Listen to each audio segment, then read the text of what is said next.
Hey everybody, this is Grace. In this video, I'm going to talk about a woman, her side of the story. Her name is CoCo, and she and her cousin had to basically escape from a very dysfunctional family system. Not only on their side, each one of their sides, but the extended family, but also on her cousin's, Teresa, her side, her husband's side. So they escaped, and then years before, then her cousin had a child named Emma, and there was a whole situation there. But basically, they didn't live together. CoCo had had been put in a safe home, and she bought that home eventually. It's very well guarded. Well, her cousin couldn't be with her because there's so much dysfunction, so many reasons they had to escape and go totally no contact. They basically used fake names. And so she had the daughter, and she never got married and all that.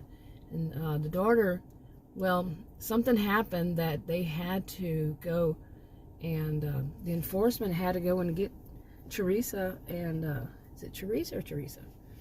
Anyway, she had to go get her. They were hoping that she would be with her daughter, who's 28. This is early 2020, but she wasn't. So they had to go get the daughter separately, the enforcement, and to put them in the safe homes. And but she wasn't. Her daughter basically got a letter from somebody her mother knows, saying that that she needs to go to CoCo's. Okay, her Aunt CoCo. She doesn't know her Aunt CoCo. She's never met her. She didn't even know she existed. She didn't know anybody in her extended family existed. And she really trusted her mother, and when her mother wouldn't talk about it, not even about her father, she never knew her father or anything about him, not even his name. She trusted her mother, and her mother is very trustworthy. So whenever this all happened, and she was told to go to, let the enforcement take her to a safe home, or to her Aunt CoCo's, to not resist. And that she was very wealthy. She didn't know that. And that it was not her real name. Okay, the name she was using was not her real name. So anyway, now on CoCo's side of it, I've written down a bit of this about CoCo's side. Okay, so I'll read from it. When CoCo heard the buzz, now they get a buzz, she ran up to the security panel and read the code number. She immediately typed in her latest code.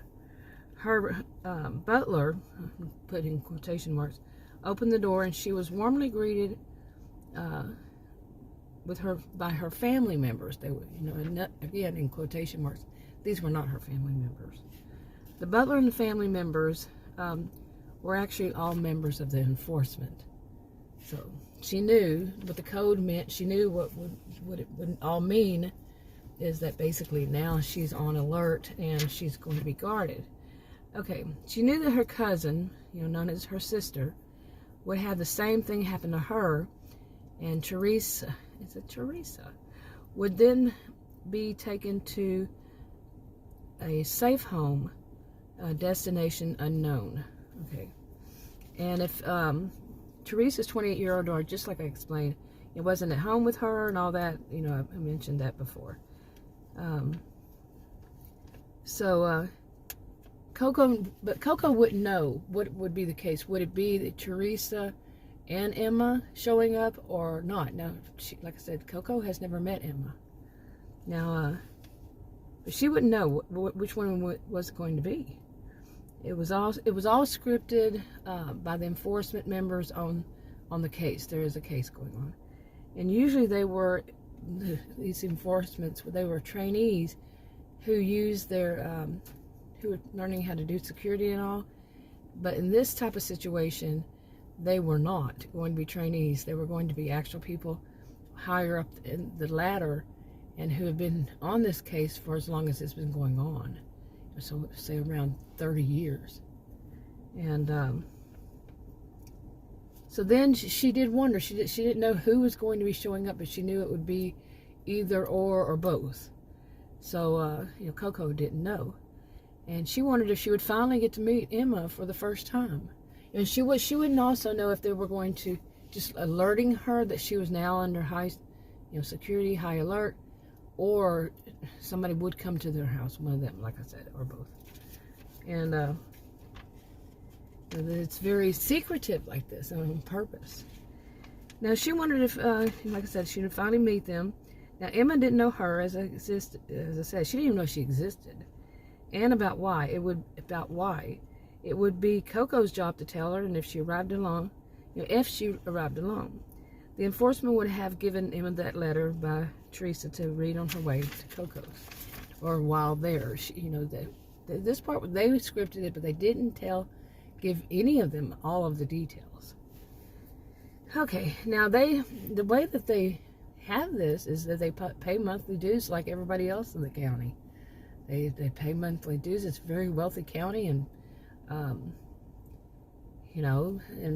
if something like this comes up, they immediately have all the security and everything. It does not matter. Like I said, as long as they pay their dues.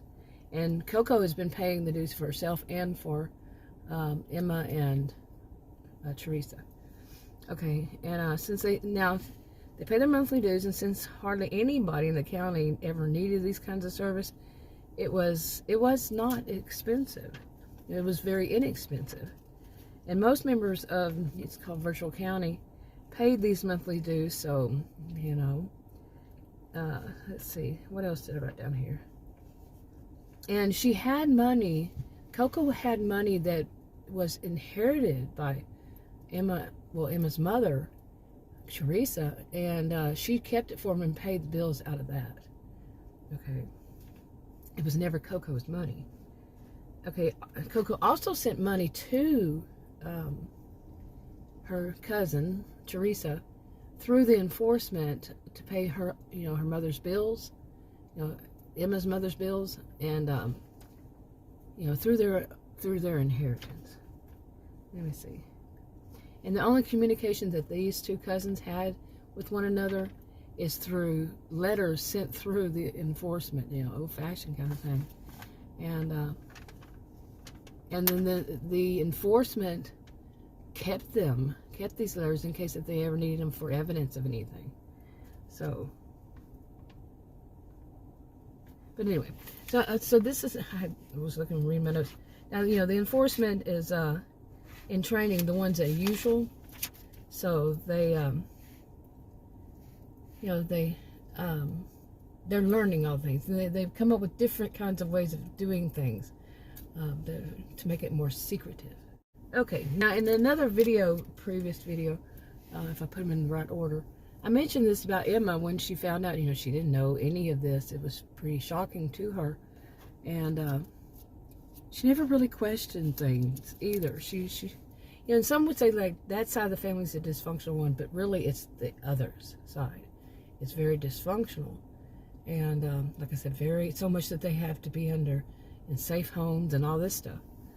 And but anyway, I wanted to get out this part of what would go on with CoCo, and she still would not know, if Emma showed up and it turned out to be just Emma, but she would not know, just as Emma would not know what happened to Emma's mother, Teresa, who is CoCo's cousin. She wouldn't know. Neither one of them would know. But they have to keep it this kind of secret because the people that they're running from, very dangerous people. So, I know there's many people, they go no contact with the family, but then maybe not so, so evil, so dangerous.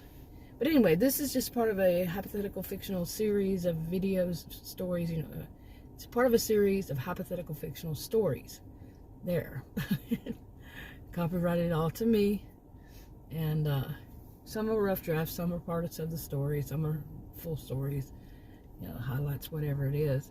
But anyway, it gets deeper, and I just wanted to get this part out because it was kind of long to me. And it helps me to do this so I can organize. And some things may change because, the ages don't match up or something like that. And so certain little details, but doing them like this, like a rough draft recording, really helps me to organize them. So it's a part of a big series, a whole bunch of little stories within a big series, series within series. Anyway, that's enough for this for now. I'll talk to you in another video. Bye.